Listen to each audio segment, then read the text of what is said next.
Bonjour à tous, bienvenue sur ce live pour Futura Science, la science à l'ère du sensationnel, comment ne pas se faire manipuler. Je vais brièvement présenter ce live et mes invités et puis on pourra démarrer la discussion tous ensemble. Dans la crise sanitaire que nous traversons, beaucoup de contenus sont partagés. Au sein des mêmes canaux se croisent des hypothèses scientifiques, des études en cours, des faits éprouvés, des élucubrations fantaisistes et des fake news. Tout cela participe peu ou prou à la désinformation ou à la mésinformation de la population sur les sujets scientifiques. Dans ce même temps, même des scientifiques se sont mis ça et là à digresser. Comment le public peut-il s'y retrouver dans un tel climat ? Surtout qu'il semblerait que c'est pour certains la première fois qu'ils sont exposés de près à comment fonctionne véritablement la science.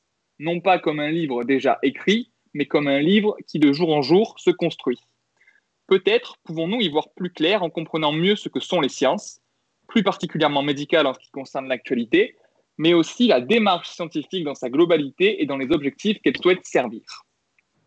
Enfin, nous pourrons aussi discuter de savoir pourquoi nous comprenons si mal les sciences et accordons trop facilement notre confiance à diverses personnes et de si l'esprit critique peut être ou non un outil utile contre cela et le cas échéant apprendre à l'aiguiser. C'est l'objectif et le pari audacieux de ce live que d'aborder tout ça dans l'heure qui vient. Bienvenue sur Futura Science. Aujourd'hui, pour converser autour de ces questions, je suis en compagnie de trois invités. Juliette Ferry-Danini, qui est docteur en philosophie des sciences. Bonjour Juliette. Salut. Thomas Durand, qui est... Sébastien Dieguez, docteur en neurosciences et en psychologie cognitive. Salut Sébastien. Salut. Et Thomas Durand, docteur en biologie, directeur de l'association scientifique pour la transmission de l'esprit critique et vidéaste de la chaîne La Tronche en Biais, qui devrait revenir d'ici peu. Je crois qu'il est parti, c'est ça ? Il y a eu un problème ? Oui, apparemment. Bon, il va nous rejoindre. On m'entend pas. Ah, c'est bon, il est de retour.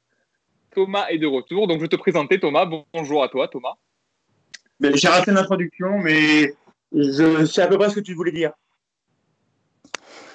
Alors, du coup, la première question que je vais vous poser à tous les trois pour commencer ce live et qu'on puisse dérouler le fil de la discussion, c'est comment est-ce qu'on fait lorsqu'on est un individu moyen sans bagage scientifique ni intérêt particulier pour la science pour apprécier la vraisemblance, la cohérence, la plausibilité, en somme, la crédibilité d'un énoncé que l'on nous vend comme étant scientifique. Et je laisse la parole à qui veut. Du coup, je voulais juste commencer par quelques mots au début pour expliquer pourquoi, sur cette question-là de l'expertise, on peut se tourner vers la philosophie et donc, par exemple, m'appeler. En gros, quand on pense à la connaissance, en général, en philosophie, on pense à Descartes, on pense à ce genre de philosophe qui essaie de réfléchir à comment un individu peut réussir à arriver à une connaissance. Et là, le problème de l'expertise, il est différent puisque c'est plutôt comment l'ensemble des individus peuvent acquérir des connaissances, sachant qu'il y a des individus qui sont plutôt débutants et des individus qui sont plutôt experts avec des gradients entre. Et du coup, il y a un paradoxe qui est comment, en tant que débutant, on peut faire confiance à ce qu'on nous dit, par exemple, à ce qu'un expert peut nous dire, et notamment comment on peut faire pour identifier l'expert, alors même qu'on est soi-même débutant et qu'on n'a pas forcément de critères en fait, pour identifier l'expert. Et donc, je voulais parler de ça, parce qu'il y a vraiment des philosophes qui travaillent sur ces questions, et ils travaillent dans un champ qui s'appelle l'épistémologie sociale. Et à côté de ces problèmes-là, peut-être qu'on pourra aussi mentionner un problème connexe, qui est comment les experts entre eux peuvent se reconnaître et juger leur crédibilité entre eux, en fait. Parce que c'est un problème qui peut être utile pour essayer de résoudre le premier problème. Oui, parce que la réponse banale à cette question qu'on pourrait intuitivement donner, c'est comment un individu fait, il fait confiance aux experts. Mais du coup, c'est pas si simple que ça. C'est ça que tu nous dis. En fait, si on part de ce principe, ça veut dire qu'il fait une confiance aveugle dans les experts, puisqu'il n'a pas de critères pour les évaluer. Et le problème, c'est qu'il y a souvent plusieurs experts qui sont en désaccord. Et du coup, comment on fait ? Est-ce qu'on croit l'expert 1 ou l'expert 2, sachant qu'ils sont en désaccord sur quelque chose, par exemple un traitement médical. Et donc, comment on fait pour trancher entre ces deux experts quand on est novice? C'est pas du tout évident, puisqu'on peut pas juste soit croire aveuglément un expert, soit choisir au hasard, en fait, quel expert on va croire. Et donc, c'est ce qu'on appelle le paradoxe de l'expertise en philosophie. Est-ce que quelqu'un veut...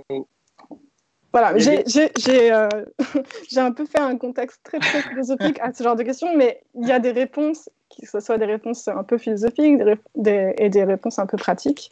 Il y a des moyens d'essayer de résoudre ce paradoxe. Voilà. Il y a des indices, par exemple, quand l'expert dit que le consensus c'est Pétain, j'ai un doute, par exemple. Bah ça, oui, on peut. En fait, l'idée, c'est que la seule façon pour un novice ou quelqu'un qui est face à un paradoxe, c'est-à-dire entre deux... Bref, comment on fait quand on est un novice face à des experts qui sont en désaccord? On ne peut pas avoir d'opinion sur ce qu'ils disent parce qu'on n'y connaît rien.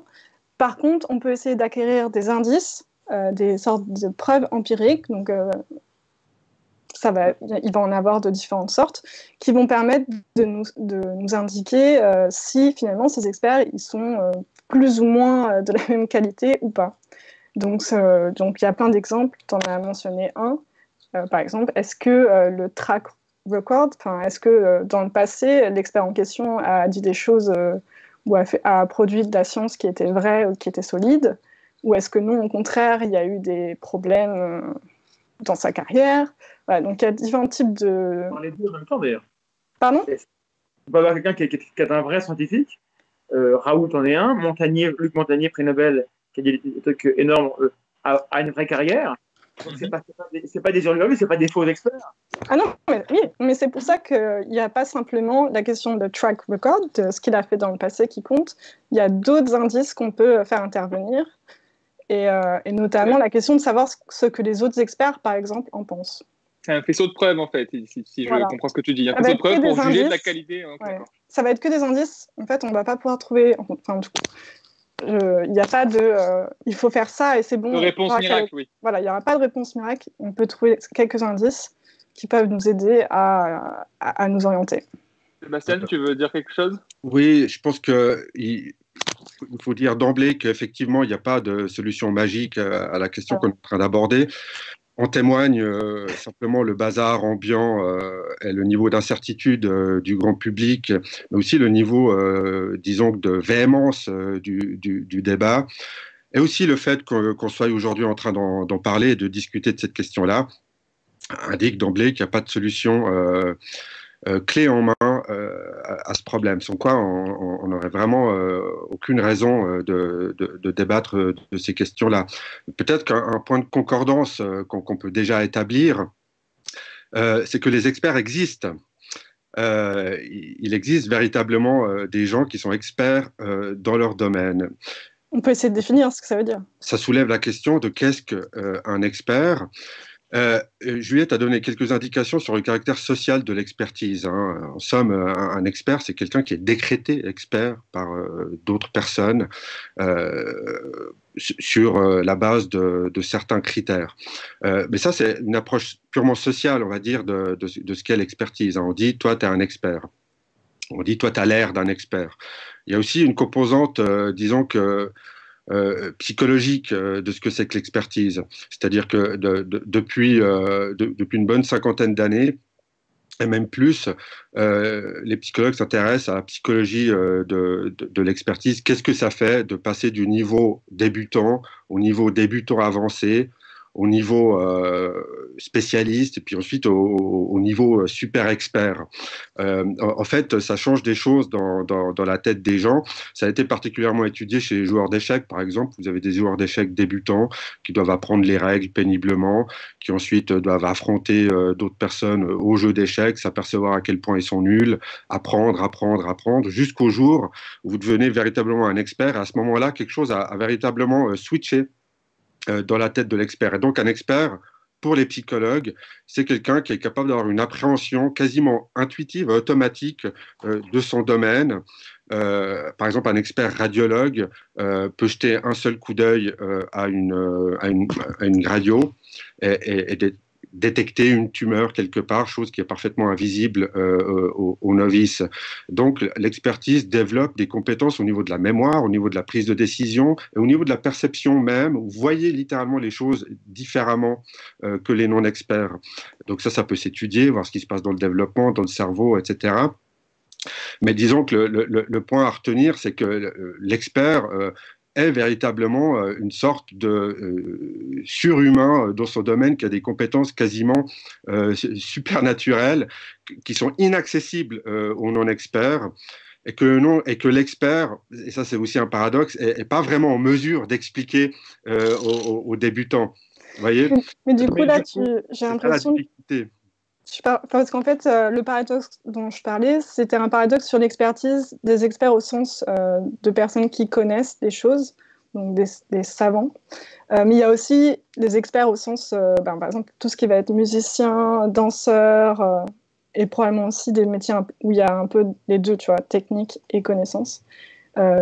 Et du coup, la définition toute bête de l'expert au sens cognitif, de celui qui sait plein de choses, voilà. En général, on considère qu'un expert, il a plus souvent raison que tort sur pas mal de sujets. Et aussi, c'est ce que tu disais tout à l'heure, s'il est présenté avec une nouvelle question, on considère qu'il a les méthodes, il a les réflexes pour pouvoir y répondre de façon... ça sera plus souvent vrai que faux, quoi. Mais du coup, je rebondis sur quelque chose. Son intuition d'expert, comme dit Sébastien, ça ne le dispense pas, en tout cas en science, pas dans d'autres domaines, en science, de produire des preuves rigoureuses pour confirmer cette intuition. Évidemment que non. Le terme intuition est problématique à beaucoup d'égards, hein, parce que l'intuition de l'expert est quelque chose qui est acquis au bout d'une très longue... C'est du savoir empirique, en quelque sorte. Il faut beaucoup d'exercices et beaucoup de répétitions pour parvenir à prendre des décisions efficaces et pertinentes par rapport à un problème donné, et aussi pour voir ce qu'on ignore d'un domaine. Donc aussi un expert est capable de dire ça je sais pas, ou beaucoup de gens sont en train de travailler sur la question. Donc un expert a aussi une vue d'ensemble de ce qui se produit dans son domaine, des méthodes qui sont utilisées, des angles morts de son domaine. Et un point important de la psychologie de l'expertise, c'est qu'elle se généralise très mal, en fait. Ça, on peut vraiment le démontrer en laboratoire. L'expert aux échecs, l'expert radiologue, l'expert électricien, l'expert musicien ne peut pas vraiment transférer ses connaissances et cette espèce d'intuition qu'il a dans son domaine à d'autres domaines. C'est assez frappant chez les joueurs d'échecs. Les joueurs d'échecs ont une mémoire extraordinaire pour certaines configurations du jeu, mais seulement des configurations du jeu qui sont possibles, que vous pouvez rencontrer dans un jeu d'échecs. Et leur mémoire faillit complètement quand on leur montre des séquences, des échiquiers avec des configurations qui sont impossibles. Et leur mémoire n'est pas spécialement plus avancée dans des domaines qui ne concernent pas le jeu d'échecs et la configuration des pions sur un échiquier. Donc l'expertise est complexe, mais elle n'est pas transférable dans un autre domaine. Elle comprend quand même, je reviens un peu là-dessus, même si c'est problématique, une forme d'intuition qui rend difficile pour un expert d'expliquer en quoi consiste véritablement son expertise à des non-experts. Et ça, je pense que c'est au cœur du problème qu'on a aujourd'hui, c'est qu'un non-expert ne sait pas ce que c'est que d'être un expert. Mais un expert a un peu oublié ce que c'est que d'être un débutant, de ce que ça implique de ne pas savoir quelque chose dans le domaine. J'aimerais juste revenir. Vas-y Thomas. Un expert, ça peut se planter, ça n'est pas infaillible. Et un vrai expert le sait très bien, donc il est prudent. Quelqu'un qui est imprudent dans sa prise de parole, c'est aussi un indice dans son comportement qui est que peut-être il faut aller écouter ce que disent d'autres. Et un expert, c'est rarement isolé. Il n'y a pas un expert tout seul dans son coin avec un vide autour de lui. L'expert qui dit que tous les autres sont tous des cons et des nuls, moi j'ai aussi un doute. Donc faites le compte, prenez quelqu'un au hasard dans le paysage actuel, demandez-vous est-ce qu'il coche les cases de tout ça. On peut être un vrai expert et se planter. Et ça, c'est le problème, parce qu'à un moment donné, les gens normaux, et j'en fais partie, on veut des réponses. Donc, on aimerait que les gens qui prennent la parole aient raison. Et ça nous arrange pas qu'ils aient raison, parce que du coup, c'est assez rassurant. Donc après, on a aussi le fait qu'on veut croire à l'expert. c'est là où je voulais en venir. Comment on explique, Sébastien, que la diversité entre justement des experts, comme on peut les appeler ou les voir apparaître dans les médias, qui du coup soulever l'importance pour un expert de savoir dire parfois je ne sais pas, il y a des travaux qui sont en cours, on n'est pas sûr, il faut être prudent. Comment on explique alors, la diversité? Je ne sais pas si c'est la majorité des experts, mais on voit certaines personnes qui, je ne sais pas, on dirait que c'est pas vraiment une phrase qu'ils arrivent à prononcer souvent. On pourra revenir peut-être après sur en quoi consiste le processus scientifique et le fait, voilà, quoi, le fait qu'il y ait des dissensions sur l'interprétation de telle ou telle donnée. Tout ça est relativement normal et comporte ses propres problèmes, hein. La science est un processus pénible et assez difficile. C'est-à-dire que la réalité crache pas le morceau immédiatement et il faut aller le chercher. Donc c'est dur, c'est difficile. Effectivement, il faut un peu de méfiance et de prudence, surtout quand on approche des questions qui sont donc immédiatement pertinentes et urgentes pour le grand public. Maintenant, comment on fait? Moi, mon souci principal, enfin mon sujet d'intérêt, en fait, de ces temps-ci en particulier, parce que comme l'ont dit Juliette et Thomas, l'expert se reconnaît à certains signes, il y a des cases à cocher, on peut s'intéresser à certaines manifestations de l'expertise qui devraient nous mettre, si tout va bien, sur la bonne voie. Pourquoi? Parce qu'on n'a pas accès à l'expertise dans la tête de l'expert. On n'en sait rien, surtout que les non-experts ne savent pas vraiment ce qu'est l'expertise. Donc on se fie à des indicateurs, à des signes. Ces signes, ils sont pas sorciers non plus, hein. On en a évoqué quelques-uns. Voilà, quoi. Il y a on en reparlera sûrement tout à l'heure, quoi. Mais il y a plusieurs philosophes et chercheurs qui ont établi comme ça des signes distinctifs, plus ou moins fiables de ce que c'est que l'expertise. Le problème, c'est que ces signes, ils peuvent être facilement manipulables, manipulés, exploités, reproduits. Un paradoxe central, il y a beaucoup de paradoxes dans ces questions-là, mais le paradoxe des pseudosciences, typiquement, c'est qu'elles cherchent à paraître pour de la science, alors qu'elles méprisent la science. Donc vous voulez paraître scientifique sans avoir fait le job d'être réellement scientifique. Et donc c'est facile, c'est pas toujours facile, mais disons qu'il y a des moyens assez simples de paraître scientifique et de faire scientifique. Justement, c'est intéressant ce que tu dis parce que tu dis du coup qu'on peut facilement manipuler ces cases à cocher du coup pour paraître expert et ça me fait venir à la question qu'il faudrait peut-être, est-ce que c'est possible, ça c'est notre question parce qu'il y a un problème de temps et d'expertise aussi, s'intéresser plus aux arguments qu'avance un expert même si c'est difficile de les comprendre et comment on fait en fait? Si on veut s'intéresser aux arguments sans l'expertise, ça c'est un gros problème, la question des arguments. Du coup, en fait, la question des arguments, c'est par exemple dans cet article que j'ai relu pour ce live, qui est un article d'un épistémologue social donc, qui s'appelle Alvin Goldman, qui en 2001 a publié en fait, sur la question comment on reconnaît un expert. Pour lui, la question de l'argument, c'est le premier indice qui doit permettre d'identifier un expert. Qui peut permettre d'identifier un expert. C'est en gros, des fois c'est possible et des fois ce n'est pas possible d'identifier les arguments. Et ce qu'il dit, c'est que effectivement, en général, les vrais arguments scientifiques, ils sont pas montrés au public, ils sont pas publiés comme tels dans les journaux, ils vont être de plus ou moins bonne qualité ou pas. Il y aura peut-être un scientifique qui sera très doué pour les présenter, l'autre qui sera pas très doué. Et donc, en théorie, oui, ça serait bien qu'on puisse comprendre les arguments. Enfin, il y a déjà le fait que c'est pas toujours possible de comprendre les arguments que les experts ont. Je pense que dans le cadre de la médecine, c'est plutôt possible. En tout cas, la méthode scientifique en médecine, c'est pas de la physique quantique. J'y connais rien en physique quantique, voilà. Et ça me paraît pas si compliqué que ça. Donc peut-être que tout n'est pas perdu de ce côté-là.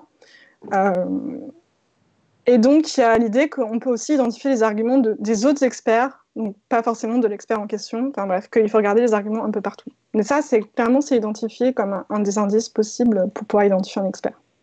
Mais c'est pas toujours possible. Et encore faut-il que l'expert passe à la télé ou dans les médias. On n'a pas forcément accès aux experts. Donc, il y a le rôle des journalistes. Enfin, c'est fatigant de devoir taper dessus, mais on va y revenir. Moi, il faut dire, c'est que c'est les journalistes qui choisissent à qui ils tendent le micro. C'est les journalistes qui choisissent de passer 1 heure avec tel professeur marseillais plutôt qu'un autre. À un moment donné aussi, peut-être qu'on pouvait avoir 20 minutes avec quelqu'un d'autre. Ouais. Non, on passe avec celui-ci pour des raisons qui sont liées à la polémique. Et l'expertise, c'est pas la polémique, normalement. Ouais. C'est pour ça, Parce que c'est le problème du filtre des médias qui fait qu'on ne peut pas forcément y accéder. Et puis ensuite, il y a le filtre lui-même de la science qui peut être trop compliqué. Je pense que là, dans le cas présent, Donc c'est pas forcément le cas. C'est une responsabilité systémique si on t'écoute, Thomas. C'est-à-dire qu'il n'y a pas que les experts qui veulent se mettre en avant, il y a aussi les médias ou même les individus qui font confiance. Enfin, c'est une responsabilité globale. Et la plupart des gens, quand on s'intéresse à ce que c'est qu'un gourou, on se rend compte que le gourou est responsable de ce qu'il raconte. Et non, mais les gens qui l'écoutent ne sont pas convaincus parce qu'il est convaincant, mais ils sont convaincus parce qu'il dit un truc qu'eux ont envie de croire dès le départ. Donc, quand un expert est bombardé comme ça sur tous les médias, c'est juste parce qu'il rencontre un assentiment, mais la vérité en science, elle ne se décide pas au vote. C'est pas parce que c'est vrai. Est-ce que ça vient pas du problème que je parlais dans mon introduction, du fait que on sait mal comment fonctionne la science. On sait très mal comment fonctionne la science. Ouais. Je voulais aussi dire que la question d'expertise, elle n'est pas liée seulement à la question de la science, et Sébastien l'a bien dit, puisqu'il parlait tout à l'heure, enfin, on parlait des musiciens, des danseurs, des joueurs d'échecs. Je pense qu'au-delà du problème, par exemple, de Didier Raoult, je pense qu'aussi, c'est pas acté dans les médias que, par exemple, la philosophie ou la psychologie ou d'autres sciences qui ne sont pas forcément des sciences dures relèvent de l'expertise. Et ça, j'ai l'impression qu'on est encore plus loin de ce qui peut se faire en termes de discours sur la science dans les médias. Bon, c'est juste un aparté. Quand un sociologue s'exprime, il donne une opinion. En fait, non, normalement, il s'appuie sur un corpus. Oui. C'est pareil, enfin, là, j'y pense parce qu'aujourd'hui encore, il y a eu une interview où un médecin donne son opinion sur des choses, enfin, sur des auteurs philosophiques, sur des idées philosophiques. Alors que là, pour le coup, c'est vraiment facile de savoir qu'il n'est pas expert là-dessus, puisqu'il n'est pas philosophe. Donc, il y a quand même des choses qui sont faciles à faire, qui ne sont pas faites. C'est le problème un peu général des interactions entre l'expertise et le reste de la société, la politique, le monde de l'édition, l'université, le milieu du spectacle. Et donc, évidemment, tout ça se mélange un peu, des fois d'une manière systémique qui nous devient quasiment invisible. Hein. On se rend même plus compte que on n'arrive plus tellement à faire la différence entre ce qui relève du spectacle, du débat de société et de l'effort qui vise à découvrir la vérité sur tel ou tel sujet. Tout ça, c'est des temps différents. Et le temps de la science, évidemment, un peu long, quoi. Enfin, je veux dire, des fois, la découverte de certaines choses, ça peut prendre plusieurs siècles. Puis ensuite, on s'aperçoit que c'était faux, puis il faut revenir là-dessus, puis il faut raffiner, etc. Donc, c'est pas un temps qui est véritablement adapté à la passion de recevoir des réponses toutes cuites et directes, et de recevoir des trucs et des astuces et des angles de société sur tel ou tel sujet. Hein. En ce moment, il faut quand même le rappeler, il n'y a plus de sport, il n'y a pas beaucoup de culture, il n'y a pas de films qui sortent, il n'y a pas de pièces de théâtre, etc. Donc, la science, tout d'un coup, remplace un peu ce vide qui a été créé. Donc, on parle beaucoup de science, mais à mon avis, c'est surtout aussi pour remplacer un peu ce manque. Donc, la politique aussi est un peu au point mort. Donc, la science devient un peu le sport, la culture et la politique du moment, avec les rhétoriques respectives de ces différents champs, quoi. Bon, c'est sans doute regrettable pour les gens qui aiment la science puis qui aimeraient parler de la science sous l'angle pur de la science, mais il faut peut-être accepter aussi que des fois, la science échappe complètement à ceux qui la font. Est-ce qu'on peut revenir peut-être soit sur les différentes cases à cocher pour identifier un expert pour que ce soit plus pratique, ou est-ce qu'on peut parler de peut-être comment ça se fait qu'on connaît si mal les sciences? Qu'est-ce que vous préférez? Je vous laisse le choix. Ouais, je pense qu'on peut les répéter assez brièvement. Et vous rajouter celles que j'oublie parce que j'en ai oublié. Sachant que donc, il va forcément avoir des indices qui ne sont pas forcément fiables. Donc, c'est pas C'est pas magique, quoi. Regardez, si on peut regarder les arguments qui sont présentés. Mais ça, c'est pas toujours facile parce que soit le langage est trop compliqué, ou alors c'est en anglais, ou alors c'est totalement présenté bizarrement dans les médias. On peut regarder les arguments. Si on regarde un expert qui est en désaccord avec un autre, par exemple, ou avec une communauté d'autres, on peut aller voir ce que pense l'autre expert. On peut aller voir ce que pense l'autre communauté au niveau des arguments, mais aussi au niveau de ce qu'ils pensent à propos de la légitimité de l'autre expert. Et là, il y a... Et ça, c'est... si, je voulais qu'on en parle tout à l'heure, parce que je pense que le problème de l'expertise, il est aussi parfois un peu manipulé, un peu instrumentalisé. Je me souviens, par exemple, que Didier Raoult, il a fait une vidéo en montrant son classement, son classement, je ne sais plus lequel. Le nombre de publications, oui. Voilà. Et il faut savoir que quand on... Enfin, tous les comptables le savent, en fait, quand on mesure quelque chose, le système de mesure devient vite fou, entre guillemets, parce qu'il se met à mesurer la capacité à savoir très bien monter dans un classement et pas forcément ce pourquoi le système de mesure a été fait en premier. Donc il faut se méfier de ça. Il faut aussi se demander pourquoi quelqu'un se sent obligé de montrer ça. Oui, Thomas.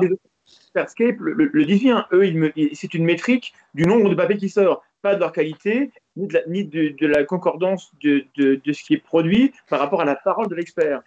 Un expert peut sortir 200 articles, mais admettons qu'un microbiologiste parle du climat d'un seul coup et qu'il dise « Je me donne le droit de douter, de tout remettre en cause, le réchauffement climatique, à titre personnel, je ne le vois pas. » Admettons, le fait qu'il soit numéro 1 sur Expertscape d'un côté, pour des raisons qu'on pourrait développer sur dans son domaine, mais oui.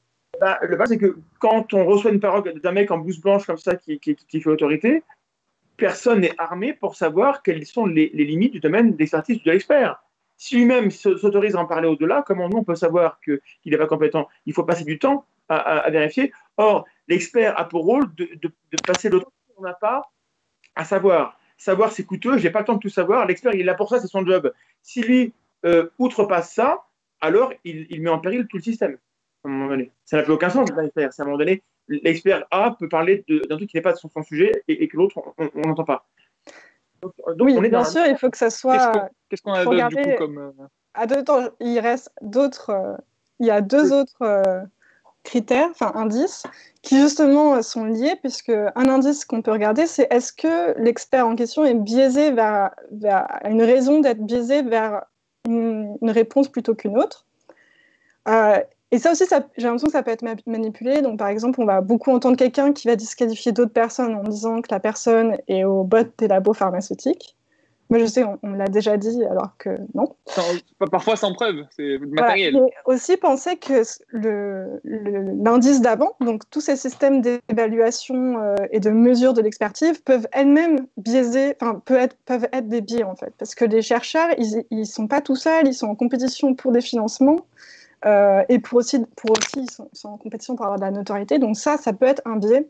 Et c'est rigolo parce que l'article dont je l'ai relu tout à l'heure, il parle exactement de ça. Il dit, pour augmenter ses chances de financement, des scientifiques peuvent commencer à exagérer la solidité des preuves qui viennent supporter leurs résultats, et particulièrement devant des personnes en dehors de leur champ. Donc faire attention, ce genre de... il n'y a pas que des biais financiers, même s'ils existent et que c'est avéré dans l'industrie pharmaceutique qu'il y en a. Mais voilà, il ne faut pas, je rebondis juste là-dessus et je te laisse finir, il ne faut pas, souvent on a tendance à penser que certains scientifiques nient le fait des conflits d'intérêts ou du lobbying, ce n'est pas le cas. C'est-à-dire que... Oui, il y en a, ça c'est sûr, et c'est un problème. C'est montré empiriquement que des recherches qui sont financées par un labo pharmaceutique vont avoir des résultats plus positifs par rapport aux médicaments en question que des recherches qui sont neutres, qui vont dire bah non, ce médoc ne marche pas. Par contre, ce n'est pas le seul biais qui est possible. Il y a aussi des biais de notoriété, de financement qui peuvent aussi être présents. Voilà. Je pense que vous avez tous compris ce que je voulais dire, même si je n'ai pas utilisé de nom. Et, et le dernier critère, c'était l'idée de track record. Est-ce que dans son passé, est-ce qu'on est satisfait, est-ce que les gens sont satisfaits avec la science qui a été produite? Voilà. Est-ce que vous avez des critères à rajouter, Thomas, Sébastien, qui vous viendraient? Mais, Non, parce que Goldman avait assez bien fait le point à ce moment-là. Après, on peut subdiviser ces 5 points en d'autres points différents. Mais disons qu'en gros, quand ils sont tous réunis, il y a des raisons, parce qu'en fin de compte, ça se réduit à ça, hein. Il y a des raisons de faire confiance euh, à l'expert auquel vous ne comprenez rien. Vous ne pouvez pas devenir vous-même expert pour savoir si l'expert est doué. Plus vers toi, Juliette. Pardon, Sébastien. Ah, voilà. Ouais. C'est juste la photo d'article. on mettra le lien dans les descriptions des vidéos. Voilà, on mettra les sources. Et donc, au bout du compte, le mieux que vous pouvez faire, c'est accorder votre confiance à l'expert. Si vous n'êtes pas sûr, vous pouvez mener votre petite enquête, mais en gros, vous ne pouvez pas passer votre vie à devenir. Enfin, on trouve ça même dans Platon. Hein, il disait que c'est pas la peine de devenir médecin pour savoir si tel ou tel médecin est un bon médecin. Une fois que vous faites ça, vous êtes devenu vous-même expert et vous n'avez plus besoin en fait de l'expertise. Donc une forme de dépendance épistémique et sociale envers les experts, comme le disait Thomas, ils sont là pour ça, c'est leur job. On ne peut pas tous être experts en plomberie, en mathématiques ou en astronomie. Il y a des gens qui s'occupent de ça. Et par conséquent, le mieux que vous puissiez faire, c'est de leur accorder votre confiance. Et c'est pour ça que quand l'expert se comporte mal, c'est-à-dire quand il ne devient plus expert, parce qu'il n'y a pas de faux experts et il n'y a pas de mauvais experts. Ça n'existe pas. Un expert, c'est juste un expert. S'il commence à débloquer complètement, il sort du domaine de l'expertise et donc il ne se comporte plus comme il devrait se comporter en expert. C'est des communautés d'experts, en fait, surtout. Voilà, on ne parle pas assez, c'est communauté d'experts. Alors, bon, ça c'est important. On l'a déjà dit. Thomas le disait tout à l'heure, un expert, il n'est jamais en isolation. C'est même suspect quand un expert est seul contre tous. Généralement, il répond à une communauté qui se bastonne hein, sur tout un tas d'autres sujets. Ça ne sert à rien que tous les experts soient d'accord. Sans ça, sans quoi il suffirait d'un seul expert pour tout, quoi. Donc, vous avez beaucoup d'experts qui débattent sans arrêt. Ils font leur job d'experts. Ils sont en désaccord les uns avec les autres. Il y a plus ou moins un consensus qu'on peut trouver, en tout cas dans certains domaines plus que d'autres. Mais en gros, ce que je voulais dire, c'est que quand un expert il sort de son domaine d'expertise ou quand un non-expert tente de se faire passer pour un expert, on a affaire à des gens qui se comportent mal ou à des charlatans ou à des escrocs intellectuels. C'est déjà un problème en soi, mais à chaque fois que ça se produit, en fait, ça discrédite le reste des experts. Ça pose un problème global pour l'entière communauté scientifique et l'entière communauté des experts. Je pense que c'est important de le rappeler qu'à chaque fois qu'on a un guignol qui commence à faire parler de lui, ça discrédite non seulement lui, mais tous les autres. C'est ce que font les fake news, en fait. Une fake news, c'est une connerie qu'on peut croire ou pas croire, mais que généralement on ne croit pas. Mais l'effet de la fake news est de réduire la crédibilité des vraies news. Donc les faux experts, les mauvais experts réduisent la crédibilité malheureusement des faux experts et c'est pour ça que c'est un problème très sérieux qu'il ne faut pas laisser passer. Le faux expert est presque de la science, entre guillemets. J'ai pas entendu. Tu parles donc qui torpille la crédibilité des faux experts et presque de la démarche scientifique, entre guillemets, vu que du coup, si on se dit tel expert, il dit on peut lui faire confiance, on voit qu'il fait les guignols, tous les autres, donc du coup, ils sont un peu pareils peut-être, et donc la science, en somme, c'est un truc de guignol, quoi.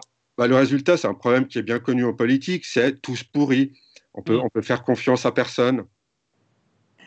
J'ai une question qui se pose, c'est que, et mes collègues sont peut-être plus armés que moi pour répondre, parce que la question, moi, m'a été posée plusieurs fois, c'est que l'outil principal de l'expert, lorsqu'il vient dans les médias, en tout cas, parce qu'il y a d'autres domaines, mais lorsqu'il vient, en fait, c'est le consensus. Ce qu'on demande à un expert, c'est de me dire qu'est-ce qu'on sait, pas qu'est-ce que lui, il sait dans son labo, mais qu'est-ce que le champ. La communauté, le champ. Voilà, il représente là, sur un plateau, qu'est-ce qu'on sait. Et donc, il me semble que le consensus, parfois le consensus, il est un petit peu flou, il est un petit peu mou et c'est compliqué, on veut une réponse rapide, mais le vrai expert, c'est celui qui sait vous dire, voilà ce qu'on sait, voilà ce qui est tenu pour certains, et voilà les hypothèses actuelles en cours, voilà l'état d'avancement des travaux, voilà les questions qu'on pose, les réponses qu'on a eues, et voilà où on en est. Et donc ça, c'est une sorte de prudence épistémique qu'on attend de l'expert, parce qu'on ne veut pas qu'il nous dise quoi penser, on veut qu'il nous donne les éléments de connaissance, et après, avec ça, nous, on pense bien ce qu'on veut, et puis on vote comme on veut. Mais si lui décide déjà de tout traiter et de nous livrer son analyse personnelle sur la réalité, il est au-delà de son rôle, il me semble. Et Et comment on définit un consensus? C'est très compliqué de répondre à ça aux gens qui me posent la question. Moi, je ne suis pas expert, je ne suis que vulgarisateur. Et quand je dois parler du consensus, des fois, j'ai du mal. Comment on fait? Attends, je peux dire quelques mots, après tu enchaînes, c'est patient si tu veux. Parce que tu as cité tout à l'heure cette magnifique punchline selon laquelle le consensus, c'est Pétain. Oui. Alors, il faut savoir qu'en philosophie des sciences, on étudie beaucoup, et en histoire des sciences, on va étudier beaucoup tout ce qui va être consensus, mais aussi dissensus, donc l'inverse, tout ce qui va être controverse, tous les moments de l'histoire où il n'y a pas en fait de consensus. Et en fait, certains philosophes des sciences pensent que ça fait partie intégrale des sciences d'avoir des dissensus en sciences, que ça peut être même productif pour la science. Donc l'idée que le consensus, c'est pas la panacée, c'est pas absurde. Ensuite, souvent, certains philosophes des sciences montrent que parfois le consensus, en fait, ça va pas forcément être un vrai consensus scientifique qui va rejaillir parce que tout le monde est d'accord, mais ça va plus être un outil de dispersion de la connaissance dans la communauté scientifique. Et donc, on va créer des consensus comme ça pour diffuser l'information chez les scientifiques. Ce qui n'est pas forcément cet aspect de la science qui va chercher la vérité, mais qui est un aspect de la science qui est super utile. On veut une communauté de scientifiques qui est bien informée sur ce qui se passe sur la science. Donc, bref, si vous entendez une punchline sur ça, c'est probablement que c'est un peu n'importe quoi. C'est une sorte de socle, quoi, dont tu parles. En fait, ça dépend, mais chaque exemple va être un peu différent. Voilà. Et donc, le consensus, Goldman, il en parle dans son article, mais il dit que ça ne suffit pas. Pourquoi ça ne suffit pas? Parce qu'on peut imaginer, dans une société donnée, qu'il y ait un consensus autour d'un gourou. Justement, il parle de ça. Et donc là, c'est totalement consensuel, tout le monde suit le gourou, etc., etc. Mais ça ne sera pas forcément très fiable, en fait, de suivre tous les soutiens du gourou pour renforcer notre degré de confiance envers le gourou. Donc, ça peut être à double tranchant. Et donc, le consensus, c'est pas forcément la panacée, mais ça ne veut pas non plus dire que c'est Pétain. J'ai l'impression qu'on rentre aussi progressivement dans le champ de la rhétorique, qui est une partie très importante pour comprendre la situation que l'on est en train de vivre. Le consensus peut être utilisé comme une arme rhétorique. C'est typiquement dans l'expression « toutes les études montrent que ». Personne n'a lu toutes les études sur quoi que ce soit. Quand on dit toutes les études montrent que, on cherche à s'affilier, disons, à une communauté qui est d'accord avec nous. Donc on cherche non seulement une forme de consensus, mais disons qu'un argument d'autorité et un argument de conformité aux autres. Tout le monde pense comme ça, alors ne m'emmerdez pas avec ça, puisque tout le monde est de mon côté. Ça peut être exploité à bon escient, on va dire, et typiquement dans la... disons que dans la recherche sur la communication, en particulier sur le changement climatique, le problème du changement climatique, qu'est-ce qu'on fait quand on veut, disons, convaincre le public de la réalité de tel ou tel phénomène? Ça vaut aussi pour les vaccins et d'autres problématiques à l'interface entre la société et la science qu'on connaît en ce moment. Eh bien, les chercheurs sur le sujet, en particulier des psychologues, se sont aperçus que la notion de consensus, en fait, était assez efficace pour emporter l'adhésion. Quand on dit que 99% ou 90% des chercheurs sont d'accord sur la question, on a produit un argument qui non seulement est vrai, c'est quelque chose qu'on peut mesurer, on peut interroger les chercheurs. Il se trouve que dans leur immense majorité, ils sont d'accord pour dire qu'il y a, dans le cas particulier, un changement climatique généré par l'activité humaine. Et utiliser cet argument du consensus pour emporter l'adhésion du grand public qui ne connaît pas le sujet. Vous voyez? Donc on revient à cette idée d'expertise qui peut être exploitée à mauvais escient, mais qui peut aussi être exploitée à bon escient. Vous n'y connaissez rien, mais tous les gens qui connaissent quelque chose, ou l'immense majorité d'entre eux, sont d'accord pour dire ça. Et ça marche, en fait.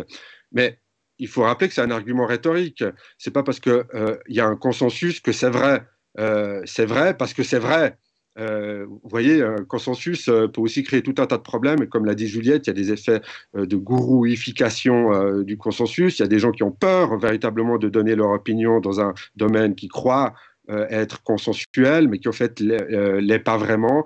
Il y a des images de façade, enfin il y a des effets de façade qu'on veut former avec cette idée de consensus. Des fois, c'est plus prudent d'être d'accord avec le big boss que de ne pas être frontalement en désaccord avec lui, etc. Donc voilà, on peut aussi utiliser des effets rhétoriques pour, disons, communiquer sur un sujet qui est trop compliqué pour le grand public. Mais j'aimerais rebondir sur ce que disait Thomas, c'est qu'il disait qu'il faut, enfin, ce serait l'idée qu'il faudrait se méfier d'un scientifique qui se présente comme un individu seul contre tous. Alors je ne sais pas s'il faut se méfier, mais en tout cas, il faut prendre conscience que la science est une activité collective. Et ça, c'est super important. Parce qu'on a tendance à voir en fait ces sortes de scientifiques génies dans l'histoire des sciences qui sont comme ça portés mis sur un piédestal, alors qu'en fait, ce qu'il faut regarder, c'est aussi comment la connaissance elle est produite au niveau collectif. Oui. Vas-y. Non, parce que je voulais enfin, je sais comment dire. Par exemple, en médecine, si vous faites un essai, comment dire, vous avez une intuition sur un traitement et vous faites un essai clinique. Ce qui compte, en fait, c'est pas que votre intuition à vous et votre vision des choses, ni vos propres petites expériences que vous avez faites peut-être avant. Ça va être l'ensemble des connaissances qui a été produite par la communauté scientifique et vous êtes obligé, c'est une obligation morale d'aller regarder ce qu'ont fait les autres et c'est sur ça que vous allez vous appuyer pour justifier en fait la validité éthique et scientifique de votre essai. C'est pour ça que là, l'idée du scientifique seul ne marche absolument pas en médecine, parce que ce n'est pas un scientifique seul qui va pouvoir produire des données scientifiques qui vont venir justifier son propre travail et la légitimité de son travail. Donc ça, c'est important. Justement, j'ouvre une petite parenthèse, après on pourra passer peut-être sur l'esprit critique, mais qu'est-ce qu'on répond à cet argument qui revient très souvent et qui nous cite Galilée, qui nous cite Einstein, voilà, Galilée, il était seul contre tous. Einstein, il a pondu la théorie de la relativité et personne n'était d'accord avec lui au début. Enfin, on nous sort ça tout le temps, quoi. Et il y a des pourquoi c'est pas... contre-exemples. Il y a des contre-exemples déjà. Il y a des scientifiques qui se sont complètement trompés. Ils étaient seuls contre tous et ils ont dit absolument n'importe quoi. Et la science leur a montré qu'ils avaient tort. Donc c'est juste, il y a des exemples et d'autres exemples. Oui. Thomas. Galilée, ils ont convaincu très vite. Surtout Galilée, c'est compliqué. Oui, voilà, surtout. Mais Einstein, très vite, il a fait 2 papiers, c'était réglé, quoi. Mais c'est le temps de la science. C'est normal qu'il y ait une résistance. Il y a ce qu'on appelle, en science, il y a le scepticisme a priori sur les faits. Avant de croire quelqu'un, on veut des preuves.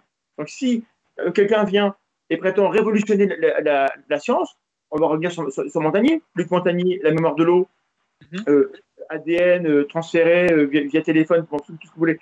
Je veux bien, dans l'absolu, qu'on soit ignorant et que lui sache, auquel cas il nous montre. Si lui est arrivé à la conclusion qu'il a raison, il est arrivé par un processus où il a eu des preuves. Il suffit qu'on les partage et que les autres experts vont aller mettre ça à l'épreuve.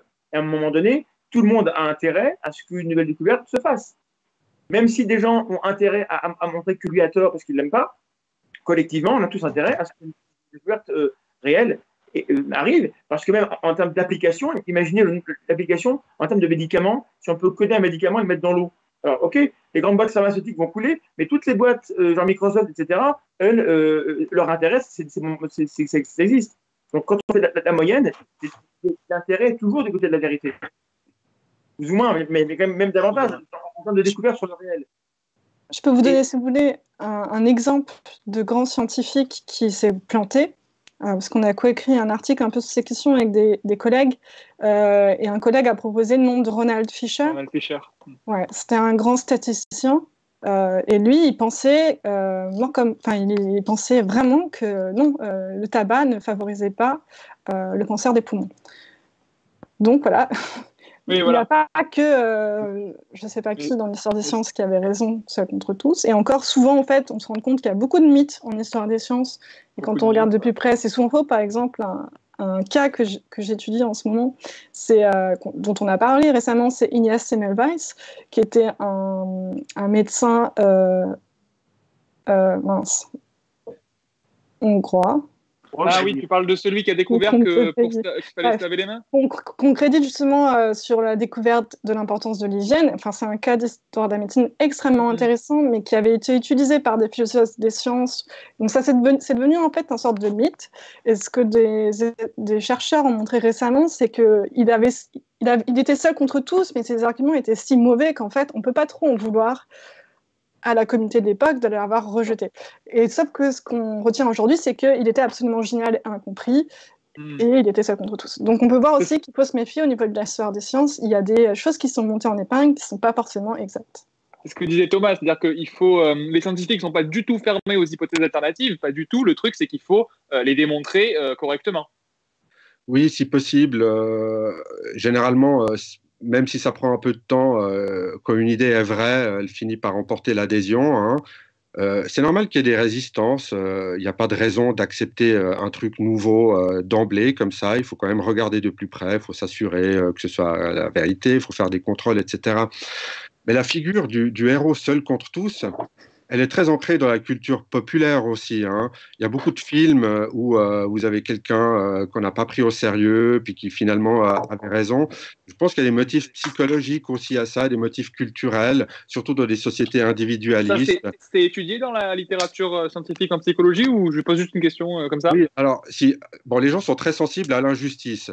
Ça fait du sens. On n'aime pas être accusé de quelque chose injustement. Et surtout, on n'aime pas ne pas être pris au sérieux. On n'aime pas ne pas être écouté, ce que les philosophes appellent ça une forme d'injustice épistémique, hein. Si on veut, c'est que la parole de certaines personnes n'est pas écoutée. On peut facilement s'identifier à ça. Ça fait mal quand vous dites quelque chose de vrai, puis qu'on ne vous prend pas au sérieux, ou quand on ne prend pas au sérieux votre propre savoir. Donc, on peut s'identifier à quelqu'un qui dit, qui alerte les gens, il y a aussi cette figure populaire du lanceur d'alerte, quelqu'un qui dit quelque chose que personne n'écoute, qui va être rabaissé, que personne ne va prendre au sérieux, et auquel les faits finiront par donner raison. Et ce qui donne un grand sentiment de revanche, en fait. On dit, voilà, j'avais raison, je vous avais bien dit, vous n'avez pas voulu m'écouter, il aurait suffi de m'écouter, etc. C'est très facile de s'identifier à ces schémas-là, parce qu'on est des êtres un peu fragiles, un peu émotifs, comme ça. Et donc, cette figure du héros seul contre tous, bon, elle parle beaucoup, elle est très facile à identifier. Elle constitue malheureusement un problème. Je pense qu'à ce stade-là, si c'était peut-être possible, disons qu'au tournant du 19e siècle, avec l'émergence du scientifique gentleman à l'ère victorienne, qui travaillait effectivement en isolation, ou plus ou moins en isolation, etc., cette figure-là est devenue désuète, elle n'existe plus. En fait, ces grands mandarins qui sont seuls contre tous, puis qui se battent pour imposer leur vérité, puis qui dénigrent tous les autres, qui sont que des petits-enfants et des incultes. Cette figure-là, elle est ringarde. Ces gens-là c'est pas qu'ils ont tort, ou c'est juste ringard, en fait. Il faut en finir avec ces gens-là. Il faut en terminer avec ça. Il faut pas les encourager. Le problème, c'est qu'on a encore les prix Nobel et tous ces trucs. Exactement. Il en reste beaucoup. Ouais, c'est un problème bien systémique. Mais du coup, des trucs comme le prix Nobel, par exemple, il faudrait arrêter. Le prix Nobel, c'est ringard. C'est ringard, le prix Nobel. C'est nul. On s'en fout du prix Nobel, quoi. Ça donne une mauvaise image aux gens. Il faut arrêter d'enseigner aux gens que tel ou tel chercheur a découvert tel truc. Il faut arrêter d'enseigner aux lycéens à dire que tel ou tel grand penseur. En plus, ils ont tout piqué ça à leur compagne ou à leur étudiante. Mais le truc, c'est cognitivement beaucoup plus satisfaisant d'avoir une histoire avec un protagoniste qui est un héros qui a des obstacles. Et si on a ça comme histoire blockbuster, si ça marche bien, c'est parce que c'est plaisant à écouter, à suivre et à croire. Dans le vrai monde, on va écouter les histoires qui ressemblent à ça. Et donc l'histoire de Marie Curie et les épreuves que subit et la découverte, etc., que ce soit vrai ou faux, moi je ne connais pas le sujet, il n'y a pas de raison que ce soit faux, mais c'est très satisfaisant et donc on retient. Et l'histoire de tel héros qui s'est battu, Samuel Weiss, j'ignore le détail, mais c'est ça qui est super. C'est l'histoire d'un mec qui a découvert un truc qui nous paraît évident. C'est évident, il fallait le croire. En face, c'est tous des cons et en plus, ça ne les arrangeait pas d'y croire. Donc, il y a tous les ingrédients pour qu'on voit un mythe. La science, ce n'est pas une belle histoire, c'est un effort constant pour essayer de penser moins mal. Et donc, en fait, c'est beaucoup plus frustrant que. C'est penser contre son cerveau, comme disait Bachelard. Voilà. Mais je le répète, Du coup, le schéma avant de. ringard et les histoires que ça donne, elles sont aussi ringardes. Ça fait des mauvais films maintenant. On a compris ce schéma, on en a marre et ça ne marche plus. Et donc, ces films-là, on doit arrêter de les faire. Ces histoires-là, on doit arrêter de les raconter. Et ces mandarins-là, on doit arrêter de les encourager. Stop. Les idées Voilà, Coluche. Juliette nous met l'article pour ceux qui veulent consulter. Alors, avant de prendre quelques questions du chat, est-ce qu'on peut parler, parce que il me semble que vous n'êtes pas tous d'accord sur l'utilité de l'esprit critique, sur du coup toutes ces questions. Est-ce qu'il sert à quelque chose? Est-ce qu'on peut l'aiguiser? Comment? Pourquoi? Bah, attends, peut-être je peux dire une critique, puis après, Thomas, il va défendre l'esprit critique. Bon. Je sais pas. En fait, parce que moi. En tant que directeur de l'association qui transmet l'esprit critique, c'est mieux. En gros, l'idée, c'est que. Enfin, voilà comment je le comprends. L'esprit critique, c'est l'idée que l'individu lui-même va avoir son esprit un peu critique et va pouvoir, comment dire, évaluer un peu tout ce qu'il trouve et il va se faire comme ça une idée tout seul comme un grand. Alors, et ça, c'est un peu l'inverse de ce que je disais tout à l'heure. En épistémologie sociale, on essaye de savoir comment on fait pour faire confiance aux autres et donc pas faire le travail nous-mêmes.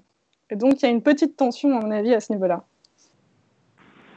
En fait, peut-être que c'est un problème de communication. Moi, je suis d'accord avec ce que tu dis. Nous, on essaie de rendre les gens plus autonomes. Mais être autonome, c'est savoir à qui on fait confiance. Parce que, ce serait une grave illusion de penser qu'on puisse être expert en tout, parce qu'il faudrait qu'on ait un temps infini. On l'a pas, on est à l'ère de l'immédiateté, on veut une réponse en 2 minutes, et ça, c'est une illusion encore pire. Donc, l'idée, c'est d'avoir un compromis entre, oui, je ne peux pas passer mon temps à tout savoir, mais il faut quand même que je fasse un effort minimal pour faire confiance à des gens. Et donc, en gros, c'est distinguer des sources fiables, des sources non fiables, et entre les deux, accepter cette chose insupportable qui est de ne pas avoir d'opinion. C'est avoir quelques clés, en somme, pour pouvoir rapidement distinguer ce qui est fiable, ce qui n'est pas fiable, et après écouter les sources fiables plutôt que les sources pas fiables. On sait très bien que ce critique, c'est mal défini. On sait bien que sa transmission, elle est sujette à caution. On ne sait pas trop. Et donc, des gens cherchent, des gens font des travaux. Mais on fait un pari. On fait le pari que il faut aller dans cette direction-là, que c'est mieux que les gens soient autonomes plutôt qu'ils soient obéissants. Ça veut dire que d'ailleurs, il faut faire. Oui, mais je pense parce qu'il y a une confusion entre être autonome et penser seul, en gros. Et l'idée d'épistémologie sociale, c'est qu'on ne peut jamais vraiment penser seul, parce que justement, on n'a pas le temps. Et que toute cette rhétorique sur penser par soi-même, tout ça, c'est un peu contradictoire avec l'idée que non, il faut aussi écouter les autres et s'intéresser aux experts, à ce qu'ils disent, etc.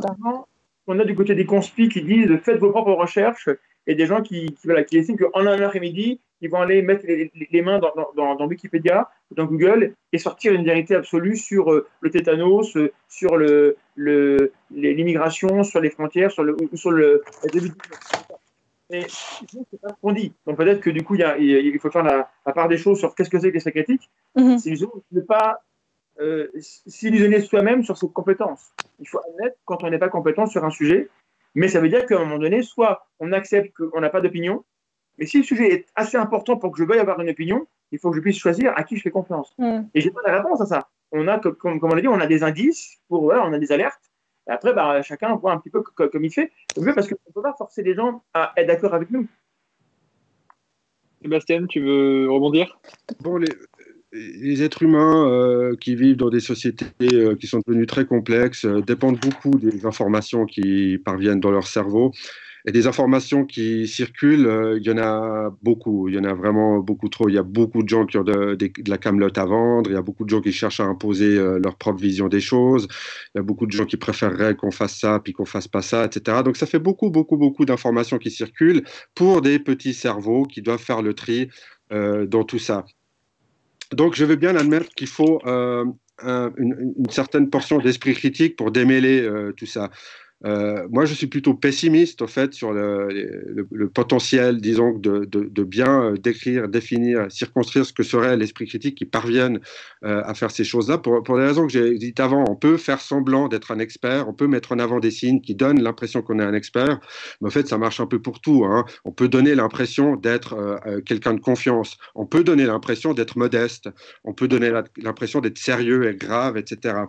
Donc c'est très compliqué, on a affaire à une sorte de course aux armements envers des tricheurs et des menteurs et des gens qui cherchent à ne pas être trompés, ce qu'on voit parfaitement bien dans la nature, où vous avez aussi une course aux armements de signalisation, hein. Vous avez des bestioles qui cherchent à se faire passer pour quelque chose de dangereux alors qu'elles ne le sont pas, etc. Donc ça relève de la théorie de la signalisation, tout ça. Moi, j'aime bien voir les choses comme ça. Il faut renoncer à l'idée qu'on trouve un moyen de détecter les bonnes informations et de les distinguer des fausses. Parce que dès qu'on aura fait ça, on aura trouvé un autre moyen de faire passer des fausses informations pour des vraies informations. Vous voyez, c'est ce que j'entends par course aux armements. Ça ne s'arrêtera jamais. Il y aura toujours des menteurs et des tricheurs, il y aura toujours des abrutis. Et dans tout ça, la portion qui concerne la vérité, elle est malheureusement assez restreinte. Surtout que l'esprit critique, ou ce qu'on appelle, disons, de manière assez vague, assez large, l'esprit critique, personnellement, je préfère parler de vigilance épistémique, mais disons que l'esprit critique est souvent mal compris, hein. Il y a pas plus critique qu'un complotiste.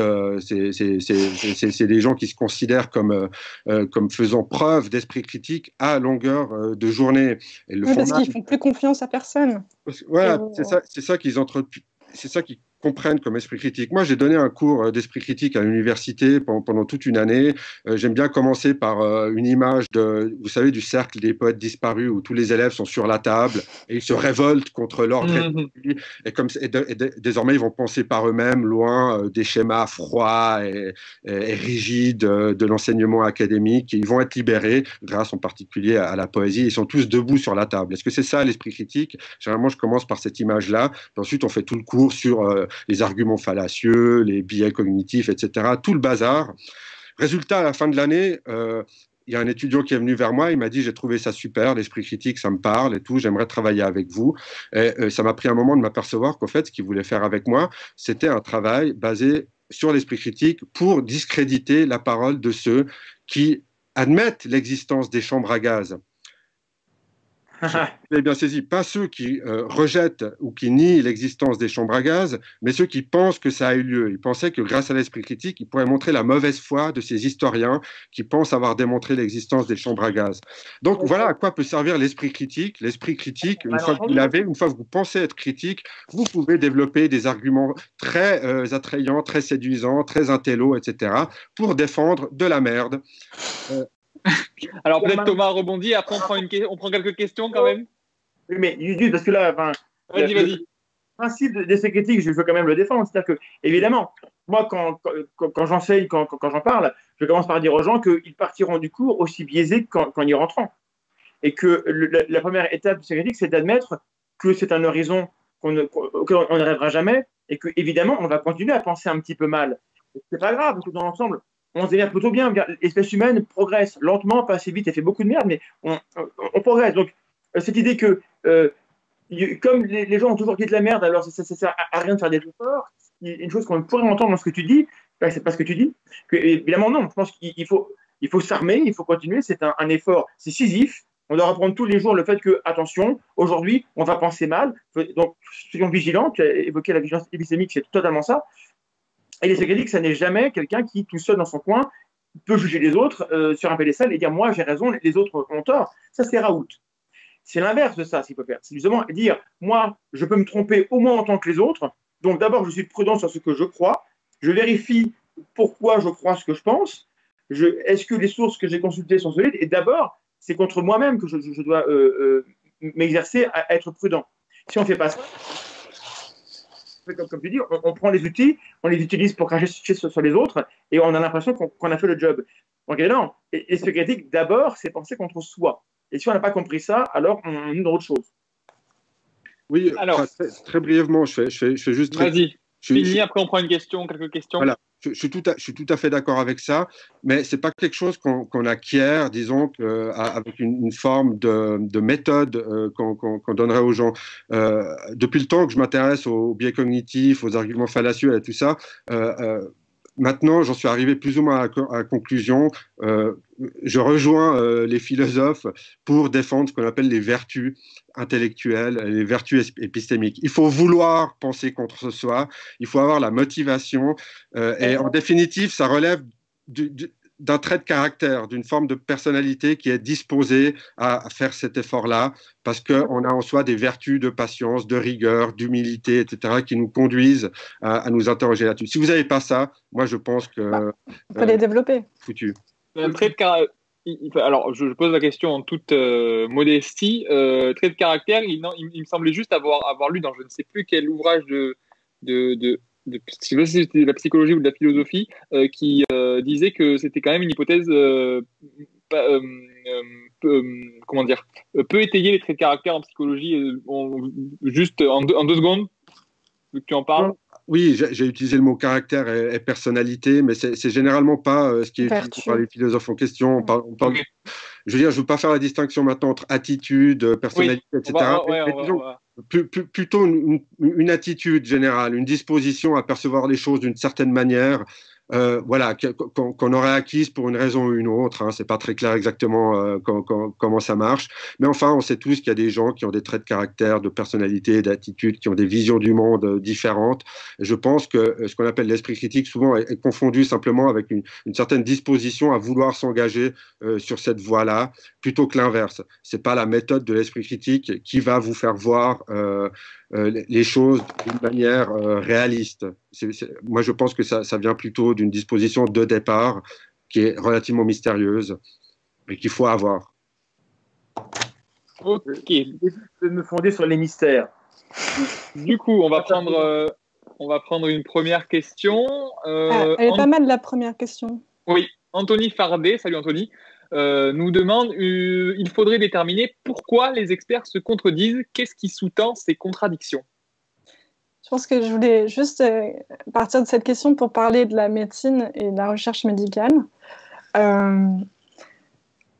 C'est tout à fait normal, et je vais expliquer pourquoi, que des données scientifiques en médecine se contredisent à un moment donné. Pourquoi?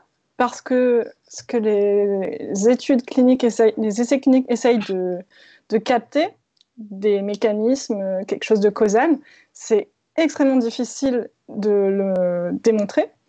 Et donc, on va faire des études qui vont être plus ou moins grandes, qui vont avoir plus ou moins de biais. Et donc, il y a une part de hasard sur le résultat qu'on va avoir.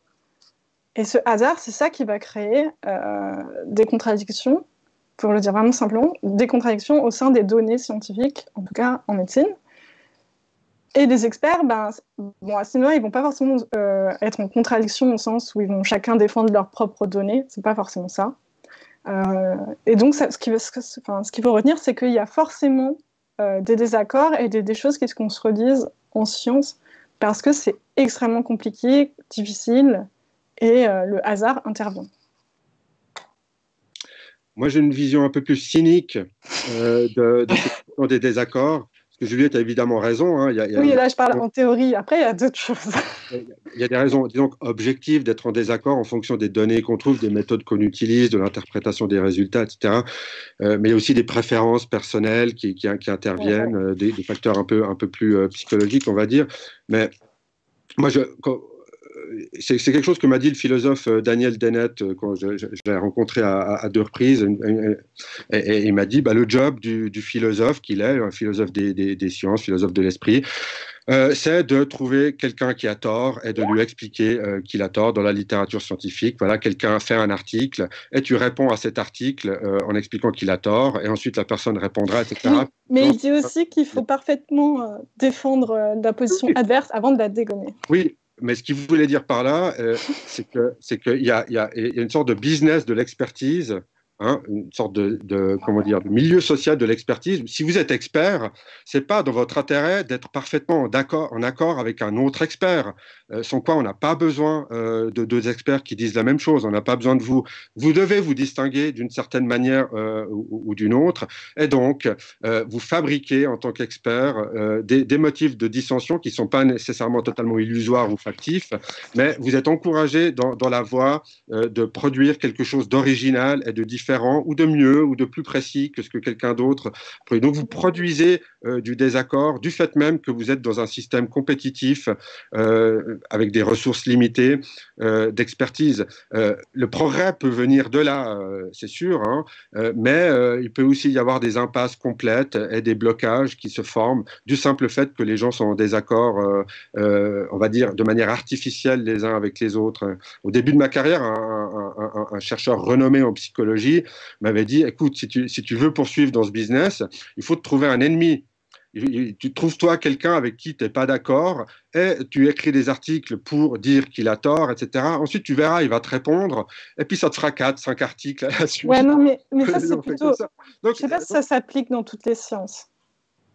Ah, je n'ai pas dit que ça s'appliquait dans toutes les sciences, mais je veux dire que c'est un moteur... En philosophie et en psychologie, ouais, carrément. Et en philo, qui peut produire de la connaissance, mais pas toujours. Thomas, tu veux... Non, il y a plein de raisons sociales, des raisons scientifiques, parce que parfois ils ont des résultats qui sont différents, parce que quand on travaille dans deux labos différents sur des objets très complexes comme le vivant en particulier, eh ben, les résultats peuvent être différents, mais ça, Juliette a dit, c'est pas le hasard, parce qu'on n'a pas maîtrisé tous les paramètres. Donc c'est pour ça que la science prend du temps. On ne peut pas avoir une réponse dans les 15 jours quand on a une question compliquée. Toutes les questions compliquées ont une réponse simple et fausse. Donc, quand c'est compliqué, il faut admettre que c'est compliqué. Et donc, les experts sont là pour nous rappeler à quel point c'est compliqué, parce que parfois, même eux, ils n'y pigent rien. Ok, alors n'hésitez pas à tous à poser vos questions dans le chat. Là, on va en reprendre encore quelques-unes. Donc, on va peut-être... Juliette, oui, tu as une idée Non, je ne sais pas, le truc sur les experts média friendly. Je sais pas si alors, où elle est celle-là? Jean Ortolo Gasperich, diriez-vous que les vrais experts ne seraient pas ceux qui sont les plus accessibles et les plus média-friendly? Je ne sais pas trop. En tout cas, pour parler de la philosophie, là où j'ai une expertise, clairement, oui. C'est vrai qu'on a beaucoup trop de faux experts en philosophie. Je pense que les historiens seraient d'accord aussi. Mais je pense qu'aussi, il y a une incompréhension en France sur ce que c'est être philosophe. Donc, je ne vais pas... je vais pas blâmer qui que ce soit. Parce que c'est vraiment difficile. Par exemple, il y avait un article qui était paru dans Marianne, qui est un article de philosophie, et selon moi, l'article avait vraiment beaucoup de problèmes et plein de choses qui n'allaient pas dedans. Le problème, c'est que l'auteur, il était vraiment agrégé de philosophie. Donc, le journaliste qui l'a interviewé, qu'est-ce qu'il voulait, comment voulez-vous qu'il... c'était encore le problème de l'expertise, c'était difficile pour lui de savoir que ça n'avait pas ce qu'il disait, quoi. Donc voilà. Après, je pense qu'en sciences humaines, on a un vrai problème sur ça. En sciences, en ce moment, peut-être. En ce moment, peut-être. Tout ce que j'ai à dire là-dessus, c'est qu'il faudrait vraiment développer une sorte d'éthique de l'expertise. L'expert n'a pas à dire des choses que les gens veulent entendre. Par exemple, il n'a pas à être média friendly. C'est tant mieux pour un expert s'il s'exprime correctement, mais c'est pas pour cette raison-là qu'on devrait l'inviter. Donc voilà, c'est un problème qui a à l'interface aussi de beaucoup d'autres problèmes, en particulier dans les médias et dans l'édition. Vous avez des gens qui écrivent très bien, vous avez des gens qui parlent très bien, mais qui ne sont pas nécessairement les plus appropriés pour répondre à telle ou telle question. Je n'ai pas de solution pour ça. Je ne dis pas qu'il faut inviter des gens qui ne savent pas s'exprimer, qui sont nuls ou qui sont moches ou je ne sais pas quoi. C'est pas l'idée, quoi. Mais ce serait bien quand même de varier un petit peu le carnet d'adresses des journalistes. Et plus de femmes. Relativement pauvres, ouais, déjà ça, quoi. C'est sûr. Qu'est-ce que tu dis, Thomas? Ouais, on n'a pas entendu. Avec un E, seulement pour rappeler aujourd'hui, inviter des femmes aussi. On a un problème sur notre chaîne, on a beaucoup plus d'hommes que de femmes.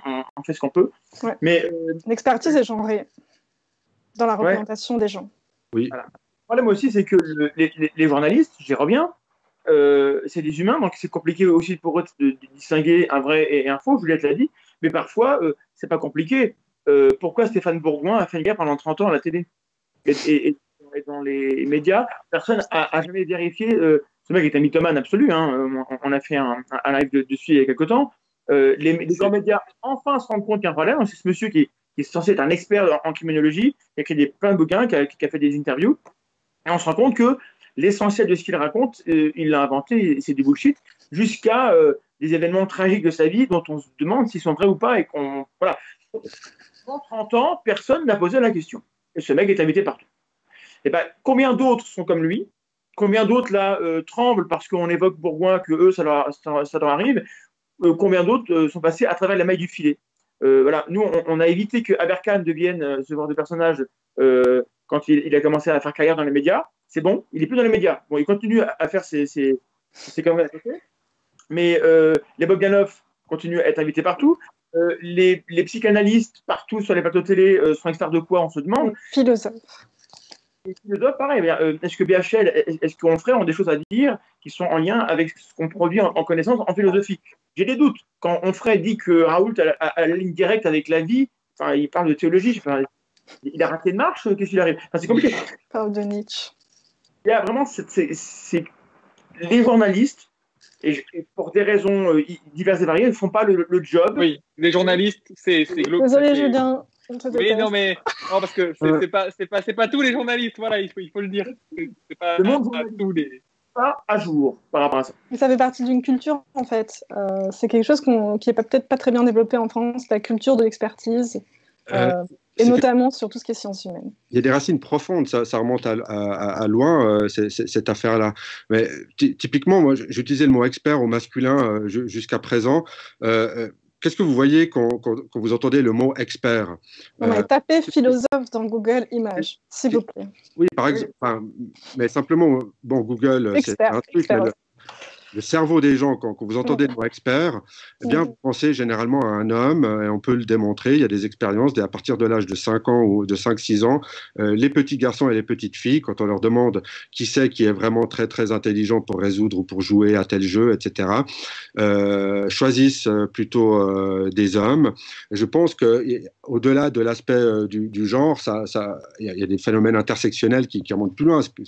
Un expert, c'est un vieux monsieur sage, peut-être la figure de l'espèce de tronche à la barbe blanche qui édicte savamment des choses. Mais il y a aussi des variations aussi. Le look est important. Non, j'ai pas de barbe, moi, j'ai réalisé. Il y a plus de barbe que de femmes dans ce live. C'est pas une expert qu'on va plus t'inviter, Juliette. Ah, tu rigoles, mais... Faut faire pousser la barbe. C'est un problème. On prend encore 2 questions et puis on termine. Oui, comment savoir si un consensus... Je te fais ton job. Peut-être tu as choisi 2 questions, peut-être que Sébastien ou Thomas veulent en choisir une. Je ne vois pas sur mon PC est moribond. Peut-être sur l'éthique de l'expertise. Jean Ortolo nous demande encore éthique de l'expertise. Vous voulez dire des devoirs pour les experts et si oui, lesquels? On l'a dit ça déjà, je crois. Oui, par exemple, ça existe déjà en ce qui concerne les médecins qui ont un code de déontologie. Donc la déontologie, c'est les règles qu'ils doivent respecter, les règles et les devoirs. Et il y a des articles qui concernent la communication, par exemple. Oui. Et donc, j'ai oublié. Juliette. Hein? Article 13 que tu as cité, que j'ai... Et que maintenant j'ai oublié, donc je ne vais pas le retirer. En gros, qu'il faut faire de prudence dans la communication des résultats, parce qu'on sait très bien que les résultats, en général, ils ne sont pas inéductables, il va en avoir d'autres qui vont peut-être venir les modifier. Donc il y a des règles comme ça qui s'appliquent pour les médecins, parce que leur expertise a un impact direct sur les populations, donc ça paraît normal. Après, est-ce que le code de déontologie, il n'a pas... Je veux dire, c'est une question plutôt juridique que morale. Lorsque le médecin participe à une action d'information du public de caractère éducatif et sanitaire, quels qu'en soient les moyens de diffusion, il doit ne faire état que de données confirmées, faire preuve de prudence et avoir le souci des répercussions de ses propos auprès du public. Vous prenez tout ça et vous comparez avec ce qu'on a à la télé.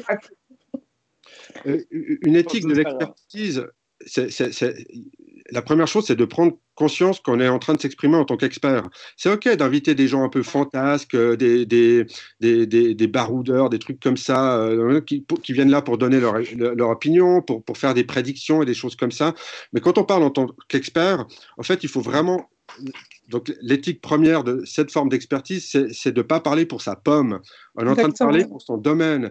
Donc, on est redevable aussi de ce que dans notre propre champ d'expertise et de compétences, on reflète, on parle pour beaucoup d'autres personnes à la fois, ce qui fait que c'est très intimidant d'avoir à s'exprimer en public parce que les collègues regardent. Ouais. On ne veut pas dire de bêtises. Peut-être qu'on va dire des conneries, peut-être qu'on va dire des choses qu'on n'aurait pas dû dire, etc. Donc, la première chose, c'est qu'on est redevable de ça. Et ensuite, peut-être le deuxième point, c'est qu'on est en train de s'exprimer sur le domaine à propos duquel on est compétent. Donc, quand ça dépasse, quand on ne sait pas, il faut tout simplement couper court et dire je ne m'exprimerai pas là-dessus. Vous auriez mieux fait d'inviter quelqu'un d'autre pour ça. Et moi, j'ai rien à dire à ce sujet, sauf en mon nom personnel où je pense blablabla, etc. À la rigueur. Mais en tant qu'expert, je pense qu'il faut vraiment bien distinguer ce qu'on sait, ce qu'on ne sait pas d'un domaine particulier et faire la distinction avec ce qu'on pense ou ce qu'on imagine ou ce qu'on aimerait, quoi. Ok, on va prendre peut-être, alors ça dépend si vous voulez qu'on retombe dans les abîmes du live, cette question, comment savoir si un consensus existe ou pas sur un sujet particulier, Bruno Laporte, mais peut-être que ça va être un peu redondant et un peu long encore. Non, c'est très simple. Oui. Wikipédia, ça marche quand même pas mal. Et aussi, souvent, Wikipédia en anglais est souvent plus fourni. Là, c'est pas mon avis d'experte, c'est mon avis de gens lambda, de personnes lambda. C'est pas mal.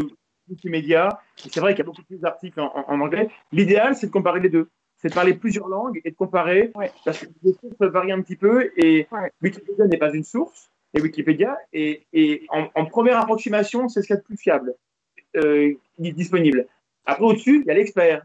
Et par contre, il faut le reconnaître.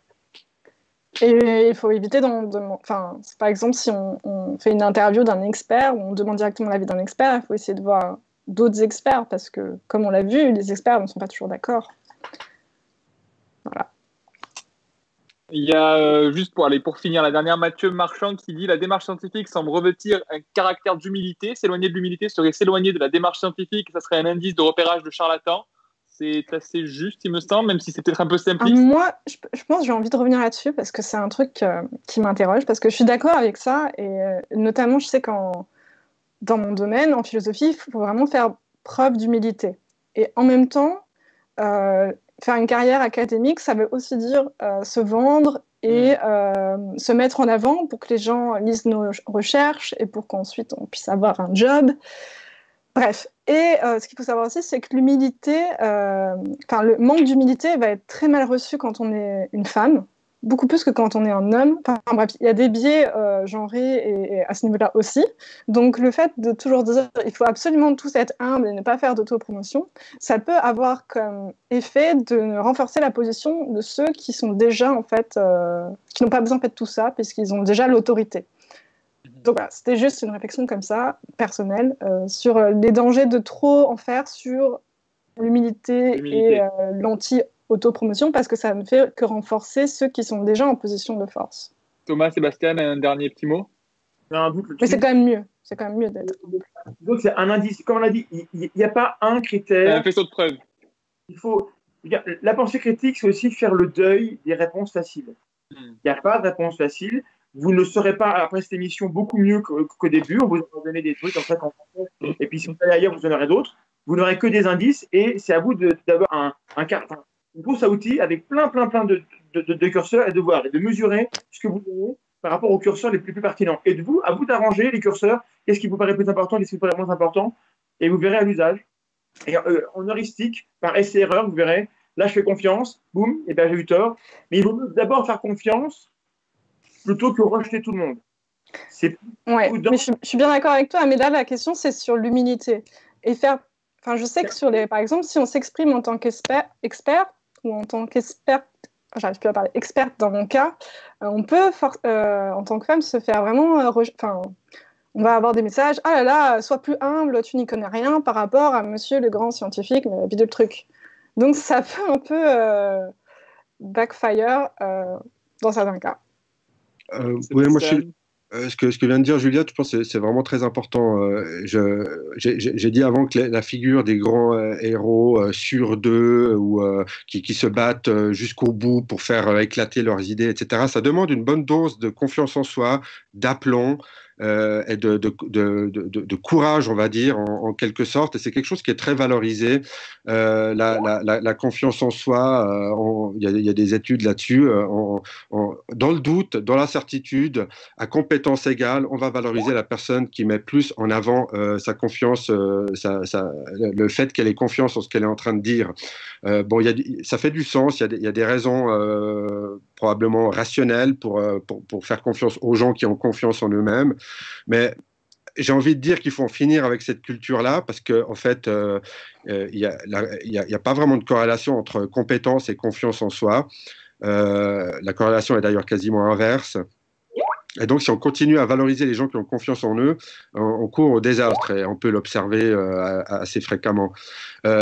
Il faut être attentif vraiment au genre de conséquences que ça peut produire, parce qu'effectivement, c'est un peu toujours les mêmes qui ont bénéficié de ce système-là jusqu'à présent. Donc, c'est peut-être un peu facile de dire aux gens soyez plus modestes, alors qu'en réalité, ceux qui sont déjà contraints à être modestes maintenant, ils vont pas devenir plus modestes. Donc, on a un problème de ce côté-là. J'aimerais pas dire aux gens qui sont modestes d'arrêter de l'être. Bref. Compliqué. C'est un problème qui demandera du temps, mais moi je suis plutôt optimiste. Je pense qu'il y a une nouvelle génération qui en a marre de ces conneries, qui en a marre de ces mandarins, qui en a marre, enfin bref, qui veut juste bosser, quoi, faire ces trucs sans avoir toutes ces foutaises comme ça de mise en avant, de prétention, de passage télé, de distinction honorifique. Et je pense qu'il y a toute une génération qui en a un peu marre de ces conneries-là. Donc avec un peu de chance, ça va s'apaiser, quoi. Est-ce que vous avez un mot de la Thomas vite, vas-y. La modestie, ce n'est qu'un critère. Hein. On l'a étendu. Voilà. C'est pas le plus important. Quand quelqu'un dit mes détracteurs ne sont que des enfants, et je cite verbatim, là, si votre alarme ne se met pas en route, vous avez un problème. Du coup, est-ce que vous avez un mot de la fin, tous les trois, pour clôturer ce live? Ben, merci de nous avoir écoutés. J'espère que c'était intéressant et pertinent. J'espère aussi. Je voulais vous demander si vous avez surtout ce dont on vient de parler, quelques ressources, des livres ou des chaînes YouTube ou quoi que ce soit pour les plus curieux qui voudraient un peu approfondir tous ces sujets.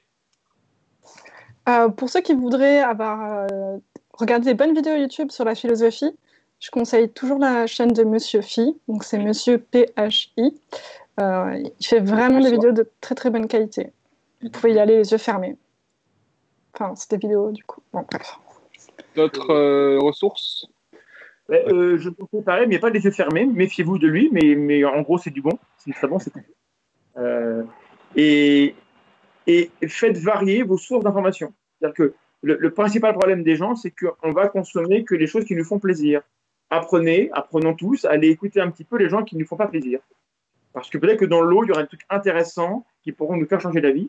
Et celui qui gagne à la fin, c'est celui qui repart avec plus d'idées que quand il est arrivé. Pas celui qui repart exactement que quand il est arrivé. Donc voilà, essayons de gagner des éléments cognitifs de notre parcours. Sébastien? Moi, je dis ne variez pas vos sources d'information, achetez uniquement. C'est autopromotion, hein. C'est autopromotion, je mets les alarmes. On m'a dit qu'il fallait être modeste, Sébastien. Non, mais moi, j'ai rien là. La revue de science et pseudo-science, c'est pas mon livre à moi, les miens, ils sont pas là. Mais cela part en sucette. Tu peux le remontrer, Sébastien, vas-y, remontre-le. Oui, j'en ai un aussi, c'est pas mal. Voilà. C'est toi l'auteur, du coup. Total bullshit. C'est quoi ce titre? Au cœur de la... Cœur de la post-vérité. Alors, je vais parler je vais donner deux ressources, moi aussi. Alors, une sous la caution de Juliette, quand même. Moi, je conseille ça en termes de philo des sciences pour une introduction. Oui, c'est pas mal du tout. C'est vraiment pas mal du tout en termes d'intro, même si. Donc on en parle beaucoup en ce moment. Donc, Voilà, donc ça c'est sympa. C'est vieux. Hein. Et oui. Et pour ce qui est de la santé, là, je pense que vous connaissez. C'est l'ouvrage de Florian Gouttière, Santé, science, doit-on tout gober, qui est vraiment pas mal pour débroussailler toutes ces questions en termes de santé, de médecine actuellement. Je l'ai offert à mon père. C'est un bon cadeau. Ouais. Comment on peut, si on veut vous suivre, si on veut vous retrouver, on vous retrouve où? Attends, je l'écris. Ou si vous voulez le dire, hein, pas obligé. Hein. Abonnez-vous à la Tronche en biais. Voilà. Twitter, Facebook et YouTube principalement. Nous faisons des lives régulièrement. Voilà, Juliette, là. C'est sur Twitter, c'est mon petit A. C'est Ferry Daninis, c'est mon nom de famille. J'ai pas d'Instagram, mais j'ai un. J'ai pas dit que c'était un Instagram tout de suite. Non, j'ai pas dit non plus. J'ai Facebook, Twitter et j'ai une page Academia, ResearchGate. Ah oui, moi aussi, mais on s'en fout de ça. Pour les articles, pour aller plus loin, quoi. Ok. Ouais, et moi, si vous voulez me retrouver, même si je ne suis pas un expert, c'est Barbu Sceptique sur Twitter. Voilà. Merci à tous les trois. Et puis peut-être très certainement à bientôt pour d'autres lives ou sujets ou que sais-je. Voilà. Salut. Bonne soirée, bon week-end à tous. Salut, bonne soirée.